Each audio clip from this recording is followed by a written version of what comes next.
हाय दोस्तों, कैसे हैं आप सभी। मैं डॉक्टर अनव्यास फिर से अपने यूट्यूब चैनल पर आप सभी का स्वागत कर रहा हूं और आशा कर रहा हूं सभी ठीक है, मस्त एंजॉय कर रहे हैं।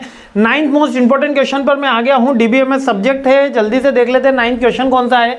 9th क्वेश्चन बड़ा इंटरेस्टिंग क्वेश्चन है, सिंपल क्वेश्चन है लेकिन कंसेप्चुअल क्वेश्चन है। क्या कह रहा है, डेटाबेस डिजाइन के बारे में बताओ और नॉर्मलाइजेशन बता दो और नॉर्मलाइजेशन के फॉर्म्स बता दो। तो डेटाबेस डिज़ाइन एक प्रोसेस होती है जिससे हम डेटा को क्रिएट करते हैं, ऑर्गेनाइज करते हैं, स्टोर करते हैं, वही डेटाबेस डिज़ाइन प्रोसेस है। डेटाबेस डिज़ाइन के हमको वो डेटा को रखना कैसे है, कैसे रखा जाएगा, ईयर वाइज रखा जाएगा, नेम वाइज रखा जाएगा, डिपार्टमेंट वाइज रखा जाएगा, किस तरीके से डेटा को रखा जाएगा, स्टोर किया जाएगा, वो डेटाबेस डिजाइन है।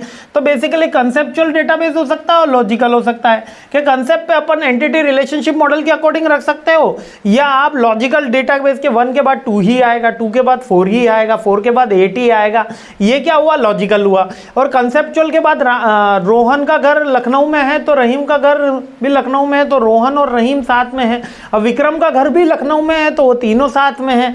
तो ये कंसेप्चुअल हो गया कि कंसेप्ट उसके अंदर डिपार्टमेंटल वाइज कर दिया, एरिया वाइज कर दिया, तो वो कंसेप्चुअल हो गया। अब नॉर्मलाइजेशन क्या है। नॉर्मलाइजेशन वैसे अपने जैसे कॉम्पिटिटिव एग्जाम देते हो उन सबके लिए तो पुराना वर्ड नहीं है। नॉर्मलाइजेशन के अंदर अपन डाटा की रिडंडेंसी यानी कि डाटा की जितनी वेरिएबिलिटी है या जितना स्कोप है उसको कम कर देते हैं।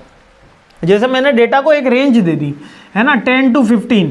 अब सारा डेटा इसी रेंज के अंदर चलेगा, तो ये डेटा को नॉर्मलाइजेशन करना हुआ। अब यहाँ पर मेरे पास डेटा था 10, 11, 12 जो है ना 14, तो ये मैंने एक रेंज दे दी, तो रेंज भी उसी को रिप्रेजेंटेशन कर रही है। और ये क्या करती है, ये डेटा को जो उसकी कह सकते हो रिडंडेंसी है, या आप उसको कह सकते हो कि जिसका स्कोप है उसको कम करके उस एक फ्रूटफुल डेटा देती है जिससे डिसीजन मेकिंग फास्ट हो सकती है ना। टेबल्स में हमने स्मॉलर रिलेटेड टेबल्स बना दी, ठीक है। अब फंक्शनल डिपेंडेंसी क्या होती है, एग्जिस्ट विद वन एट्रीब्यूट, तो दूसरे एट्रीब्यूट से जो डिपेंडेंसी आती है वो फंक्शनल डिपेंडेंसी होती है।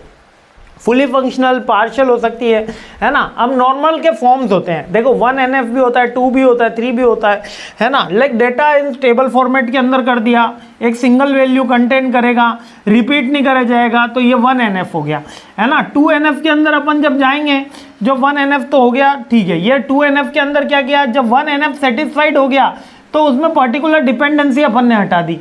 यानी नॉर्मलाइजेशन की प्रोसेस है, पहले फर्स्ट स्टेप है, फिर सेकंड स्टेप है, फिर थर्ड स्टेप है। डिपेंड करा जाएगा कितना अपन को नॉर्मलाइजेशन करना है। अभी इसको और सिंपल वे में समझते हैं, ठीक है। ये पहले अपन ने लिए लखनऊ के स्टूडेंट, फिर अपन ने लिए यूपी के स्टूडेंट, फिर अपन ने लिए इंडिया के स्टूडेंट। तो डेटा अगर मेरे को नॉर्मलाइज करना है तो ये फर्स्ट स्टेप हो गई, ये सेकंड स्टेप हो गई, ये थर्ड स्टेप हो गई। यानी कि डेटा का साइज बढ़ता गया और उसका नॉर्मलाइजेशन का लेवल बढ़ता गया। अब सारा डेटा इसके अंदर आता गया, जिससे अपने रूल्स कम होते गए और अपनी डिसीजन मेकिंग फास्ट होती गई।